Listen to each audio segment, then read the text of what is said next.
에스겔 6장 1절에서 14절까지 말씀을 교독합니다. 여호와의 말씀이 내게 임하여 이르시되 인자야 너는 이스라엘 산을 향하여 그들에게 예언하여 이르기를 이스라엘 산들아 주 여호와의 말씀을 들으라. 주 여호와께서 산과 언덕과 시내와 골짜기를 향하여 이같이 말씀하시기를 나 곧 내가 칼이 너희에게 임하게 하여 너희 산당을 멸하리니 너희 제단들이 황폐하고 분향 제단들이 깨뜨려질 것이며 너희가 죽임을 당하여 너희 우상 앞에 엎드려지게 할 것이라. 이스라엘 자손의 시체를 그 우상 앞에 두며 너희 해골을 너희 제단 사방에 흩으리라. 내가 너희가 거주하는 모든 성읍이 사막이 되게 하며 산당을 황폐하게 하리니 이는 너희 제단이 깨어지고 황폐하며 너희 우상들이 깨어져 없어지며 너희 분향 제단들이 찍히며 너희가 만든 것이 폐하여지며 또 너희가 죽임을 당하여 엎드러지게 하여 내가 여호와인 줄을 너희가 알게 하려 함이라. 그러나 너희가 여러 나라에 흩어질 때에 내가 너희 중에서 칼을 피하여 이방인들 중에서 살아남은 자가 있게 할지라. 너희 중에서 살아남은 자가 사로잡혀 이방인들 중에 있어서 나를 기억하되 그들이 음란한 마음으로 나를 떠나고 음란한 눈으로 우상을 섬겨 나를 근심하게 한 것을 기억하고 스스로 한탄하리니 이는 그 모든 가증한 일로 악을 행하였습니다. 그때야 그들이 나를 여호와인 줄 알리라. 내가 이런 재앙을 그들에게 내리겠다 한 말이 헛되지 아니하니라.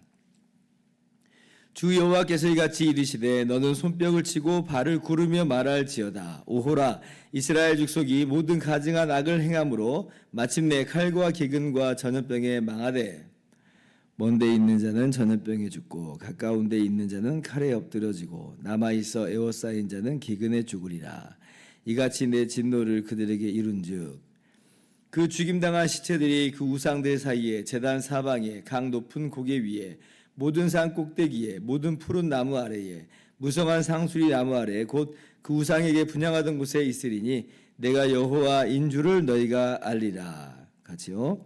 내가 내 손을 그들의 위에 펴서 그가 사는 온 땅 곧 광야에서부터 디블라까지 황량하고 황폐하게 하리니 내가 여호와인 줄을 그들이 알리라. 아멘. 할렐루야. 하나님의 크신 은혜와 평강이 오늘도 변함없이 여러분 가운데 가득 넘치기를 주님의 이름으로 축원합니다.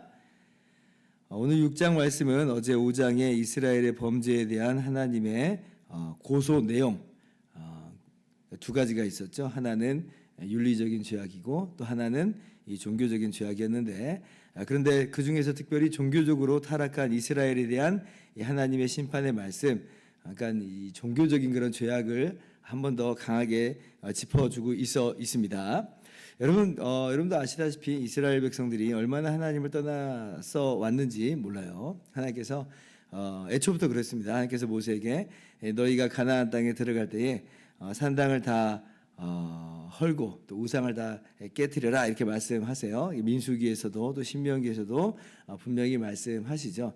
특별히 신명기에서는 하나님께서 택하신 곳이 있을 것인데 이제 그곳에 하나님의 이 성전이 세워질 때 이제 오직 거기에서만 이제 하나님을 예배하도록 제사하도록 그렇게 말씀을 드렸어요. 그래서 여기 지금 산당이라고 하는 것은 이것은 하나님께서 명하신 하나님께로부터 비롯된 어떤 그런 종교적인 장소가 아닙니다. 이 산당은 원래부터 가나안 그 토착민들의 그런 종교에서 비롯된 그런 장소, 그런 제사 장소였다는 것이에요.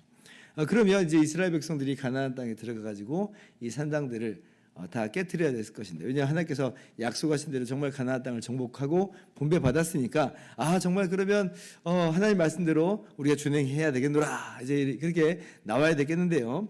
그런데 이제 이스라엘은 그 역사 속에서 이 산당을 이게 다 파괴하지 않습니다. 다 제하지 않는다는 거예요. 하나님 말씀에 불순종해 왔다는 거죠. 그래서 계속 산당에서 이 가나안 족속이 했던 것을 좀 본받아서 때로는 또 타협하고 또 짬뽕도 시켜가면서 그렇게 이제 산당에서 제사를 드리곤 했습니다. 물론 이제 성전이 건축되기 전에는 이제 산당에서 그렇게 예배드리는 것이 이제 괜찮은 모습처럼 비춰진 적이 정말 있어요. 아예 없진 않습니다. 그러니까 솔로몬이 기브온 산당에서 이 1,000마리의 제물 가지고 제사를 드렸던 적이 있거든요. 근데 이제 그것은 특수한 그런 경우인데, 이제 왜냐하면 이제 사사기 시대 때 하나님을 많이 떠나가지고 이스라엘 범죄에서 하나님께서 이 이스라엘을 심판해 오셨잖아요. 그때마다 이제 사사를 통해서 구원도 하셨지만, 근데 이제 이스라엘의 범죄에 대해서 심판하실 때에, 그때 이제 그 엘리가 이제 마지막 또 제사장과 사사로서 있을 때에, 그때 이제 범죄하고 타락할 때에 블레셋을 통해서 이제 이스라엘을 치실 때, 그때 실로의 성막, 하나님의 이 성막과 제단이 있는 그곳이 파괴됩니다. 실로 성막이 파괴돼. 그래서 거기에 있는 제단이 이 기브온 산당에 잠깐 옮겨진 적이 있었어요. 그래서 이제 솔로몬이 이 기브온 산당에서 예배드리는 것은 거기에 산당이었기 때문에가 아니라 거기에 하나님의 제단이 있어서 이제 예배를 드린 거예요. 그러니까 산당은 정당화될 수 없다는 걸 제가 지금 말씀을 드리는 것입니다. 그리고 이제 솔로몬에게 의해서 성전이 지어졌을 때, 하나님께서 택하신 곳에 바로 그 성전이 지어졌을 때는, 그러면 이제 두 번 뭐 변명할 건 없는 거예요. 바로 모든 산당들은 다 제거돼야 되고 오직 이 하나님의 성전에서만 예배를 드려야 했지만, 그러나 그렇게 못 해왔다는 거예요. 심지어는 정말 신실한 왕들이 그렇게 통치를 할 때, 예를 들면 여호사밧 같은 왕이 통치할 때 정말 훌륭한 왕이거든요. 근데 백성들은 여전히 산당에서 분향했다라고 이야기까지 합니다. 그러니까 일반 백성들은 온전히 하나님을 섬겨오는 그런 모습이 아니었다는 것이에요. 이 가나안의 토착 종교와 짬뽕이 된 혼합된 그런 신앙을 가지고 있었고, 악한 왕들이 다스릴 때는 심지어는 아예 그냥 하나님을 떠나버리는 일들도 비일비재하게 있었습니다. 그러니까 지금 오늘 나오는 이 산당은요, 혼합과 부패의 온상이에요. 하나님께서 제거하라 하신 이 산당인 것입니다. 3절 말씀, 이르기를 이스라엘 산들아 주 여호와의 말씀을 들으라. 주 여호와께서 산과 언덕과 시내와 골짜기를 향하여 이같이 말씀하시기를, 나군 내가 칼이 너희에게 임하게 하여 너희 산당을 멸하리니 산당을 다 멸하겠다. 원래는 이스라엘 백성들이 제거해야 되는데 이스라엘 백성들이 제거하지 않으니까 하나님이 이제 친히 제거하시겠다는 것이에요. 자, 그런데 이 산당을 제거함과 동시에 누구도 제거하시냐면 이 산당에서 제사를 드려왔던 그런 종교적으로 타락하고 부패해버린 이스라엘도 멸하시겠다. 4절, 너희 제단들이 황폐하고 분향 제단들이 깨뜨려질 것이며 너희가 죽임을 당하여 너희 우상 앞에 엎드려지게 할 것이다. 그러니까 산당도 하나님은 제하시고, 그리고 산당에서 제사를 드려왔던 이 부패한 이스라엘 백성도 하나님께서 멸하시겠다는 거예요. 오늘 그러한 이 심판의 메시지가 에스겔을 통해서 이스라엘에게 주어지는 것입니다. 이제 그러면서 7절에 보면 이 모든 심판의 목적이 나오는데요. 또 한번 같이 읽어봅시다. 시작. 그러므로 나 주 여호와가 말하노라. 너희 요란함이 너희를 둘러싸고 있는 7절. 또 너희가 죽임을 당하여 엎드려지게 하여 내가 여호와인 줄을 너희가 알게 하려 함이라. 그러니까 이 모든 심판의 목적이 뭐라는 거예요? 내가 여호와인 줄을 너희가 알게 하려 함이라. 그렇기 때문에 하나님께서 이 심판을 내리신다라고 하는 것입니다. 그래서 그들이 나를 여호와인 줄 알리라라고 하는 이 말씀이 7절에도 기록되어 있고 10절에도 또 13절에도 14절에도 계속해서 반복해서 기록을 하고 있어요. 하나님의 이 심판에 목적이 있다는 것이죠.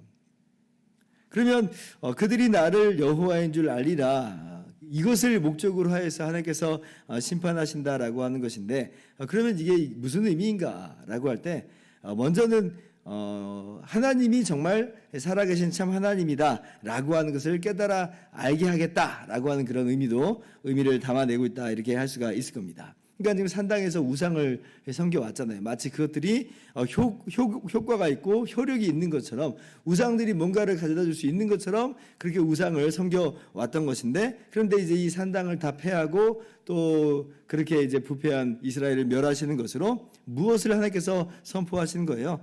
만방의 모든 이 우상들은 아무것도 아니다. 이 세상에 정말 이 신들이 마치 뭐나 되는 것처럼 그렇게 지금 어필되고 있지만 아무것도 아니다. 아무것도 아니다. 오직 여호와 하나님만이 참 하나님이신 것을 이 모든 이 심판을 통해서 하나님께서 드러내시고 그렇게 나타내신다는 거예요.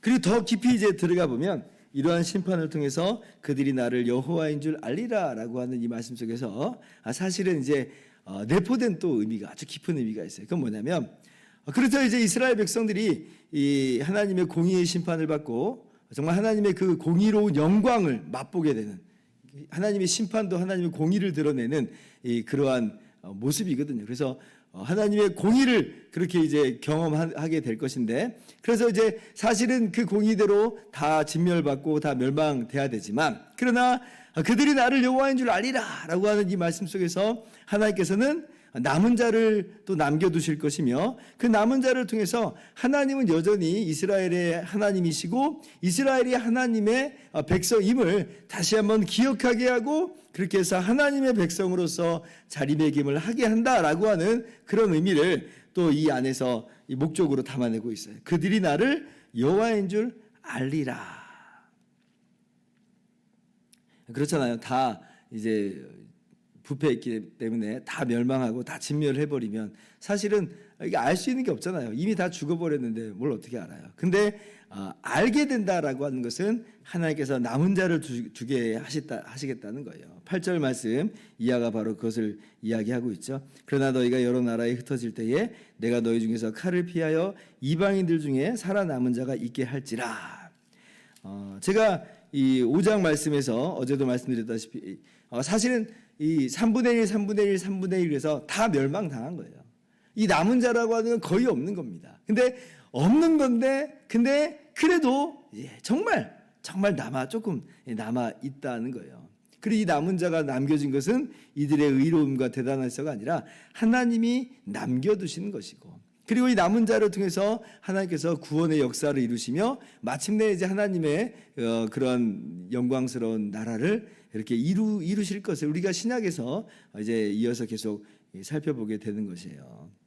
그래서 하나님께서는 내가 여호와인 줄을 알게 하겠다라고 하는 말씀 속에서 남은 자가 있게 하신다라고 하는 것을 내포하고 계시고, 그리고 그들을 하나님의 백성으로서 여전히 간주하시면서 그들의 하나님이 되시겠다는 거예요. 참 은혜죠. 사실 여호와라고 하는 그 이름이 바로 이스라엘이 하나님께서 이스라엘과 맺은 언약 관계 속에서 이스라엘에게 일러주신 이름이에요. 모세 출애굽 때에 모세에게 나타나셔서 친히 이 이름을 알려주셨잖아요. 내 백성 이스라엘을 애굽에서 인도하라. 이스라엘 자손들이 내게 물어보기를 그분이 누구냐라고 물어보신다면 뭐라고 대답하겠습니까? 그럴 때 하나님께서 나는 스스로 있는 자니라 하면서 여호와라는 그런 이름을 알려주셨어요. 여호와라는 이름이 뭐냐? 구원의 하나님이요 이스라엘을 하나님의 백성 삼으시는 바로 그 하나님이다. 이스라엘의 하나님이 되시고 이스라엘이 하나님의 백성이 됐다. 하나님이 그 언약 가운데 그렇게 언약 관계 가운데 이스라엘을 두신다라고 하는 거예요. 그래서 그들이 나를 여호와인 줄 알리라라고 하는 말씀 속에서 하나님은 여전히 구원의 하나님이고 하나님은 여전히 언약의 하나님이다. 우리의 하나님이시요 우리를 백성 삼으시는 하나님이다라고 하는 것을 이 심판 선고를 통해서 알게 된다는 겁니다. 참 기가 막히죠. 심판은 심판인데, 그죠?